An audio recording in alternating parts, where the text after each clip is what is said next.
In today's news, the Premier says that the online BVA Gateway portal will be launched on Monday, November 23rd, 1 week prior to the border reopening, and fishing boat destroyed in an early morning fire.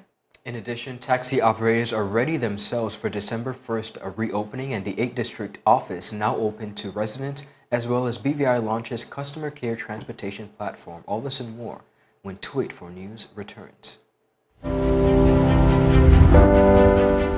The win! Oh! What are the hell? I'm freaking out! Is time.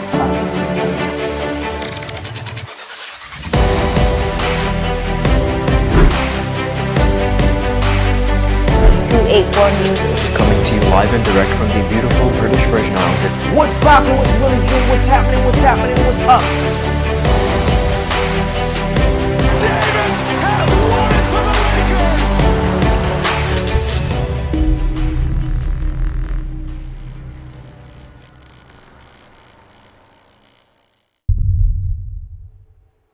Hello, viewers. We are halfway through the week. It is Wednesday, November 18th, 2020. Coming to you live from the beautiful British Virgin Islands out of 284 Media. My name is Javon Wilson. And I'm Ron Grant. It's always a pleasure. We have so much going on, not only locally, regionally, but as well as internationally. We're going to start by our news summary. Fishing boat destroyed in early morning fire, as well as a Boggers Bay youth was literally beaten by masked men on motor scooters. It was reported that the young man, while on his scooter, realized he was being followed by masked riders. He attempted to escape them, but not before he was badly beaten and left bloodied on the scene. Now, police are now investigating. Jovan, a very daunting scene, and I hate to admit it, but it's It's definitely a sad story. It's not only a sad story, but it's repetitive of a specific neighborhood, and I'm going to be the first to say it because I was born and raised in that neighborhood. So anybody that has a problem with that, they could take that up with me. But it's unfortunate, and I do not appreciate it. I'm sick and tired of it, and I think that as representatives, as law leaders, we need to do better. And not just that, the community, Ron, has to be more forthcoming when it comes to information. Lots of crimes, like you mentioned recently, have been referenced from that specific area, Boggers Bay. So we're just trusting that persons collectively, we can do better because it reflects badly on all of the BVI. And moving along in the USVI, they are now on the list to receive COVID-19 vaccine at the same time with the United States of America. And as the holiday season, of course, rolls in, the Road to Repower of One initiative continues. And FSN is also welcoming Christmas gift items and encouraging persons to stick to new items instead of the used ones, Ron. We're approaching Thanksgiving and Christmas, and we also know, Jovan, that it's just a really, really nice time for persons to give back. So we want to employ and encourage persons to, if they can, of course, because it's very difficult times, to really reach down and deep and really give back to persons. In addition, Marlon A. Penn, the representative for the 8th District, the Honorable Marlon A. Penn, is pleased to announce that his district office is now up and running. Now, the new office location is in the Harborview Marina East End. The office hours for receiving appointments is as follows: until the end of 2020, Monday 2:30 to 5:30, Tuesday 2 p.m. to 4:30 p.m., Wednesday 2 p.m. to 7 p.m., Thursday 2 p.m. to 4:30, and Friday 10 a.m. to 2 p.m. Now, Honorable Penn can also be reached via email, marlonapenn@outlook.com. That's Marlon Penn, at outlook.com. Residents of the 8th District are encouraged to really take advantage of this opportunity. Absolutely. We always speak about the fact that sometimes our leaders are not reachable. This is your opportunity to reach out and have your needs met. Now, we're going to dive straight into our newscast for today. The government implemented BVI Gateway portal, which gives incoming tourists authorization to enter the territory come December 1st, is yet to be commissioned, despite the initial proposal to launch by November 2nd of this year.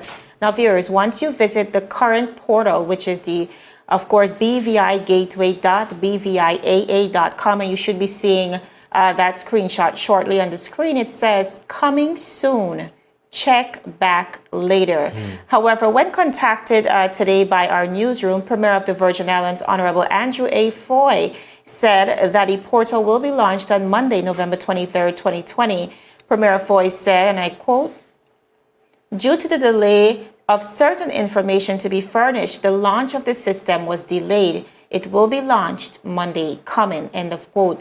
Now, Ron, with just less than, I think, 12 days to go, Yes. the BVI-CCHA, among many other industry stakeholders, are now worried that the delay will discourage incoming tourists. Now, speaking on the matter was BVI-CCHA representative Mrs. Chauncey Klein during an exclusive interview with 284 Media. Listening.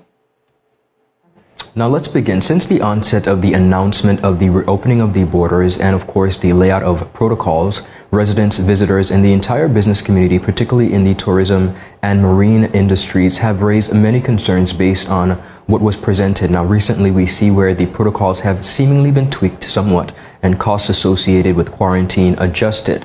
From where you stand, how ready are we as a business community for the reopening of the borders? Both in hospitality and marine. Mrs. Klein, I'll begin with you. Thank you so much, Ron. Really appreciate that question. First of all, I want to say I definitely believe we made some progress, but there's so much more work to be done. As you know, when you roll out a plan from a comprehensive standpoint, it typically outlines all of the requisite requirements in terms of entering the territory. So I think there's a significant amount of work to do. The response for, safety, which is priority. But I think it's so important that we're very clear to our visitors to help strengthen the visitors' confidence, the travelers' confidence of what all is needed to enter into the territory. And I think that question is still looming. What needs to be done? What are the requirements? If you check the portal for the BVI airport, it says coming soon. How can you prepare to travel as of December 1st with the BVI airport portal still not up, active and running? So we're very concerned as an industry. That was Mrs. Chauncey Klein as well as Andrew Ball out of the BVI-CCHA, which of course is the voice of reasoning for the business community here under BVI. Now on October 26th, the Premier had announced, and I quote, "Approval for travel takes the form of a BVI Gateway Traveler Authorization Certificate, which will be obtained via an online portal called BVI Gateway. The portal is being set up at bvigateway.bviaa.com and is projected to be live on Monday, the 2nd of November 2020. He also said prospective travelers would be required to register on the BVI Gateway portal and upload their relevant documents. The application must be completed at least 48 hours prior to the intended flight, he added. Now, the online BVI Gateway portal, the mobile app, as well as the wearable technology and all the relevant systems that were proposed by the government will all be developed by the Amber Group Limited, which is a global technology company based in Jamaica with operations in 23 countries, including India, parts of Africa, the Caribbean, America, and Canada. But however, with this new delay, many persons are now questioning why didn't the government accept CARICOM's offer to use their portal free of charge and in a more timely fashion. Now, in an invited comment, the Premier responded, and I quote, "A transparent, independent process was done independent of the political directives, and they have informed that all areas were considered," end of quote. The Premier Foy also noted that the Amber Group Limited system has been, quote, "tried and tested in a number of jurisdictions." Ran quite an alarming issue for incoming residents as well as incoming tourists, but not just them, residents as well, of the yes. British Virgin Islands. As persons, of course, forge forward with returning to the BVI, one of the things we want to ascertain is the protocols, and this will be done clearly through the BVI Gateway app. One of the concerns on the ground is the fact that people need to plan ahead when traveling, and persons are now duly concerned that this will deter some of that traveling. Well, one of the interesting things I want persons to understand now more than ever the fact that we have sought clarity is that we are now looking at a 5-day quarantine. Mm-hmm. And by that I mean day zero, viewers, is being counted as 1 day. So whereas it was spoken of being 4 days quarantined coming into the territory, it's essentially going to be 5 days because your day zero is going to be classified as day one. Now, however, the average hotel, on day checking in, the first day of checking in, they count that as a day. So we have to really look at it holistically when it comes to the measures and whether or not it's benefiting not only businesses but residents and visitors. And I think this is something that the conversation continues to come up. And whether it's clear, because say, for example, Correct. somebody coming into the country books a 7-day or 8-day trip, they're probably counting on the last 3 days to move around and have fun. But realistically, that's 2 days based on the protocol. So we want to be as clear as possible. And I think that is the message being pushed by BVI-CCHA.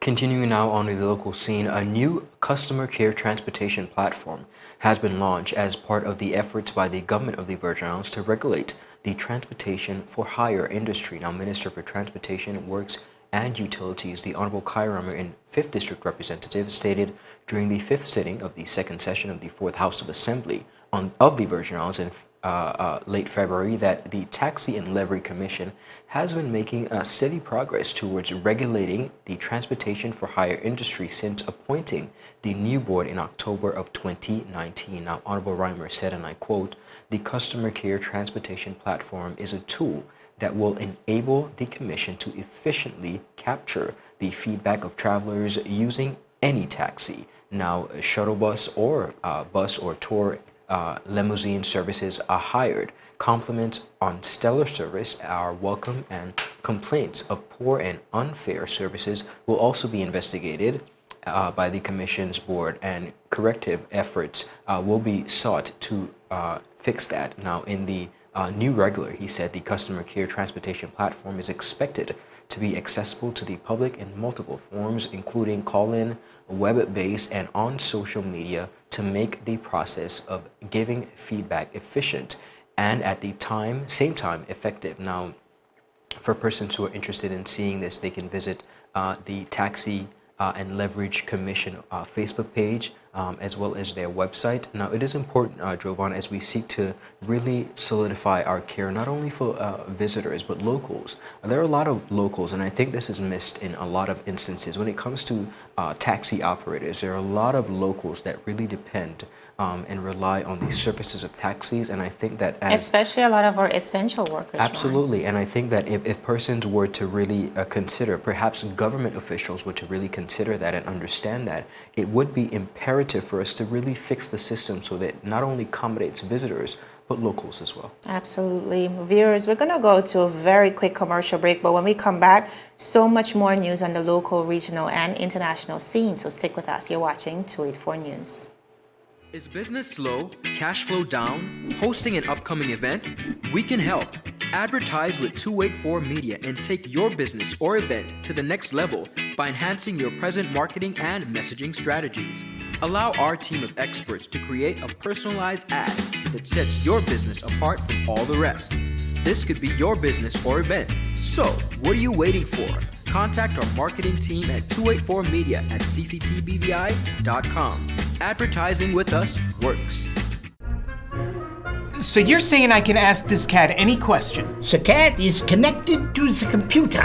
You just type in the question, it will read his mind.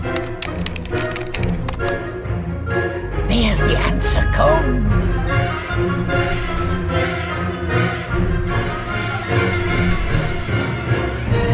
You're the man! I've been looking for this for weeks. How may I assist you? Yes. You want top of power? You want top of power?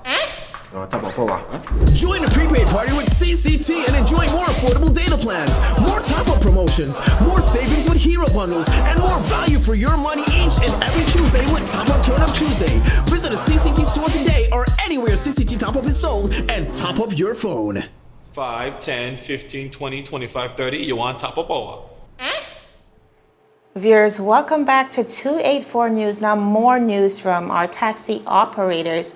Taxi operators on Anegada, Virgin Gorda, as well as Yas Van Dyke have now been apprised of the protocols in place for that industry as the territory continues to move forward with the Phase 2 reopening of its borders to welcome visitors to the Virgin Islands. The reopening of the territory to welcome visitors is scheduled for December 1st, as we all know, through the Terrence B. International Airport, and December 8th via the marine-approved areas. Now, in the industry meetings on the sister islands from November 2nd to 6th, taxi operators learned about two beneficial initiatives necessary for the industry. Minister for Transportation Works and Utilities, Honorable Kai Reimer, said that the Customer Care Transportation Platform, which we just dove into, is one of the programs that was highly anticipated. He reminded operators to take advantage and register for the Gold Seal Certification COVID-19 training for businesses engaged in the tourism activities, as they must be certified to receive visitors as part of the Phase 3 of the reopening of the tourism industry. Now, Honorable Reimer explained that both programs complement the Transportation in Excellence, which is the TIE initiative that represents BVI love from the taxi operators to our visitors and residents. Chairman, Mrs. Lorna Christopher, Mr. Javon Parsons, and other members of the Taxi and Livery Commission in the industry shared that the Customer Care Transportation Platform tool will enable her team to efficiently capture the feedback of travelers using taxis, shuttles, buses, tour, or limousines hired service. The chairman also interacted with the taxi operators on the bylaws of the commission as part of the familiarization visit. Director Parsons said, and I quote, "We are forging forward with opening our borders to the international market, and as a result, we are hosting a series of industry meetings. The meetings on the sister islands created an open forum where operators from each island and the representatives of the commission could share concerns and recommendations for the Transportation in Excellence standard moving forward." Now, viewers, the Taxi and Livery Commission is committed to working with taxi and livery operators to ensure that those who provide inbound as well as domestic services are certified, ready, and able to function within required BVI official procedures during the Phase 3 border reopening plan. Definitely something that we're looking forward to, Jovan, and I know our sister islands are most definitely, they've been waiting. They've been waiting and anticipating for some level of normalcy as it pertains to the traffic and the moving of persons. So we're looking forward to that. Absolutely. Over in the U.S. Virgin Islands, the VI Consortium has reported that the VI Department of Health Territorial Epidemiological Center, Dr. Esther Ellis of the Office of Dr. Esther Ellis said Monday during the Bryant administration's COVID briefing that the U.S. Virgin Islands is on the list to receive vaccine doses at the same time with the United States once a vaccine is approved by the Food and Drug Administration. In an official comment, they said, "We are on the distribution list for vaccines and we will get the vaccine in the U.S. Virgin Islands at the same time that the other states get theirs," Dr. Ellis stated. Now, drug makers Moderna and Pfizer recently published results of their late-stage vaccine testing, with the Moderna vaccine treatment proving to be about 94.5% effective against the coronavirus, with Pfizer drug was highly successful, as well as a 90% effective rate. Now, Dr. Ellis said she was not sure when the vaccine would be available. That's Pfizer. She pointed out to estimate projecting availability in December. She said, and I quote, "We've been told that it could be before the end of the year, but it really depends on as soon as the vaccine has been FDA approved," she said. Now, indeed, both Moderna and Pfizer plan to ask federal health authorities to approve the vaccines by early December, and it is, if cleared, the shots could go into distribution that month and would provide much needed help to the U.S.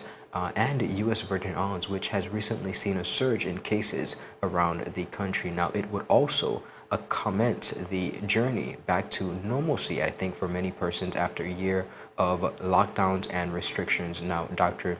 Anthony Fauci, director of the National Institute for Allergy and Infectious Diseases, described Moderna's results as striking. He said, and I quote, "We now have 2 vaccines that are really quite effective," he said on NBC's Today, and he continued by saying, "So I think this is really strong step. This is a really strong step forward to where we want to be about getting control of the outbreak." Now, Jovan, this serves as really good news, I know, for not only the USA, which we've covered this story, but also to know that the U.S. Virgin Islands is on that list to receive the vaccine at the same time as the United States of America, I think it's great news. And I know Governor Bryan, him and his team will continue to really make sure that the residents of the entire USVI are safe and secure in various measures, but the security of it. And I think it's, again, forward thinking and being aware that if in need, if persons choose to,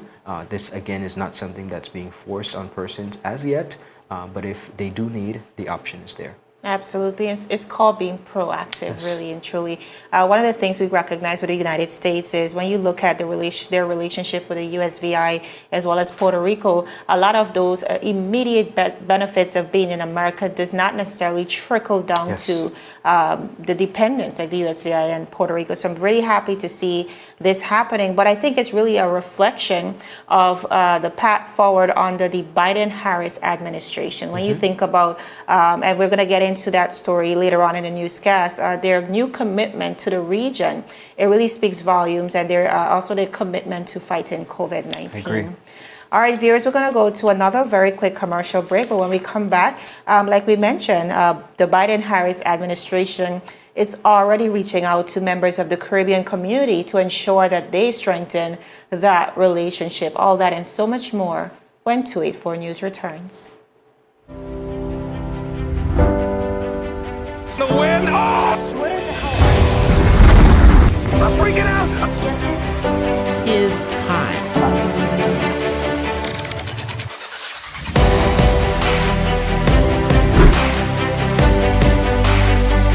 284 News.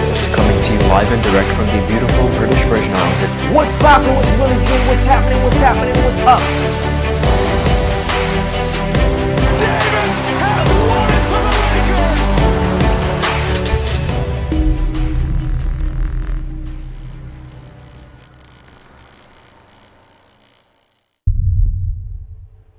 Viewers, welcome back to 284 News. Now, newly re-elected Brooklyn Congresswoman Ms. Yvette Clarke has said that the incoming Biden-Harris administration has already opened discussions with the Caribbean on developmental goals to benefit the region. Now, speaking Sunday night on the radio program Fact of the Matter on Irie Jam, who was re-elected with the largest vote percentage of the New York congressional candidate in the November 3rd presidential and congressional elections, Ms. Clarke said that dialogue has been opened between the incoming administration and the Caribbean region on areas of possible cooperation in areas such as business development, environment, and climate issues, including renewable energy. Clarke said that she is heartened by the 100-day agenda laid out by the Biden-Harris administration, pointing out that not only will the Caribbean diaspora benefit under this new program, but the Caribbean region as a whole. She said that the new administration will re-establish diplomatic protocols of understandings as existed in the past to have a closer working relationship with the region. Now, according to the Congresswoman, the new administration will pursue strategies to keep the door open with the region. She said, and I quote, "I am looking forward to constructive engagement between the administration and the region," she said. She further said that within the first 100 days, the new administration will roll back the executive orders of the Trump administration dealing with the immigration issues, including DACA and the public change provision, which she said have had devastating effects on the Caribbean community in the diaspora and the region. She said that as chair of the Caribbean Caucus, issues germane to the Caribbean will be highlighted. Now, Ron, this is pretty refreshing because when we think about how not only how interconnected we are as a region, but how dependent we are on America, the United States of America, whether it relates to our trade, whether it relates to tourism. Yes. We are highly dependent, but more so our relationships. Of course, the region stands to benefit from decisions made by America. So we're really looking forward to stronger alliances. And we do know under the Trump administration, a lot of those benefits were pulled. Yes. And we're looking forward to repairing that relationship. Jovan, I could not agree more. When it comes to, we hear it all the time, we're stronger together. And I think this is most imperative as we continue to navigate through the trajectory of not only the pandemic, but also just really being our brother's keeper. I think a lot of persons take that for example. Now over in over in St. Lucia, that is, the Bar Association of St. Lucia is mourning the passing of one of the most respected attorneys across the region, Oswald Wilkinson Larcher. The prominent attorney was one of two individuals who unfortunately passed away on November 10, 2020 as a result of COVID-19. Now, the Bar Association President, Renee St. Rose, has described the loss as devastating to the fraternity. Wilki was a caring and affable man who was loved by all of us at the bar, and we cannot begin to imagine our fraternity without his warmth, love, and laughter, St. Rose said. Now, she continued by saying he had an uncanny ability to calm and bring a smile to the face of everyone around him. In addition to that, she said, which is why he was indeed a favorite of mediators. Now, Wilki, as he was affectionately known, is said to have absolute regard and love for the legal profession, to have always chosen to see the good side of everyone, and was always determined to resolve every matter and issue that he was involved in. Now, they continued by saying, we are devastated by the loss and will miss him so dearly. Rest in peace, our dear friend and colleague. We will love you and we will think of you forever. Now, the Bar Association extends its deepest sympathies to his wife, Kistel, and sons, Abrar and Akim, and extended family. Now, meanwhile, Speaker of the House of Assembly in St. Lucia, Andy Daniel, and Deputy Leader of the St. Lucia Lib Party, Dr. Ernest Hilaire, has reacted to the loss by saying he was an advisor to me when I first joined the Bar Association, as well as when I became a magistrate. Daniel recalled, whenever he appeared before me, he would not have left the courtroom without imparting some knowledge to me. He will be dearly missed by all. Larcher, was also a sports administrator, having been involved in football both on the constituency and national level. They said he has had a long, distinguished record as a sports administrator. Dr. Ernest Hilaire told Loop News. Now, the prominent sportsman and attorney at one point contested the Castries North seat on the SLP ticket. He was a long-standing member of the SLP and was an advisor in our party. Certainly, we are going to miss his counsel, miss his advice, and of course, he had reason many times to call me over the years of the last 4 years to offer advice and suggestions to discuss the political situation in this country. He was exceedingly humble, a person who was quiet, very cool in his approach, but very thoughtful and knowledgeable. Jovan, we see where yet again, and I want persons to really understand the level of impact that COVID-19 has done, not only to the USA, but to the region. We cannot count on our fingers the amount of talented, remarkable people that have lost their lives to COVID-19. And of course, Attorney Wilki Larcher is one of those persons across the region who has also served in different capacities. And I think it's important that we understand the severity of this pandemic, and we continue to wish his constituents and his members of St. Lucia the warmest of our condolences. Absolutely. I think the message is clear. COVID-19 is no joke. Yes. Just last night, watching another video from a celebrity, of course, on the international scene, really pushing for persons to wear their masks, really saying, listen, I almost lost my life if it wasn't for God who was with me, and really thanking him for giving her another chance. So this is a sobering reminder for persons to wear their masks, for persons to sanitize not only their hands, but their environments, and of course, to stay socially distant in this time. Viewers, that is all the time we have for now, but we want to remind you to check us out on 284media.com. I mean, we have quite a number of stories, especially for our valued readers. Yes. If you conventionally like to read, then that is definitely the spot for you. 284media.com, that is. We're on Facebook at 284media, on Instagram and Twitter as well at 284BVI, and I'm pretty sure we're on Twitter.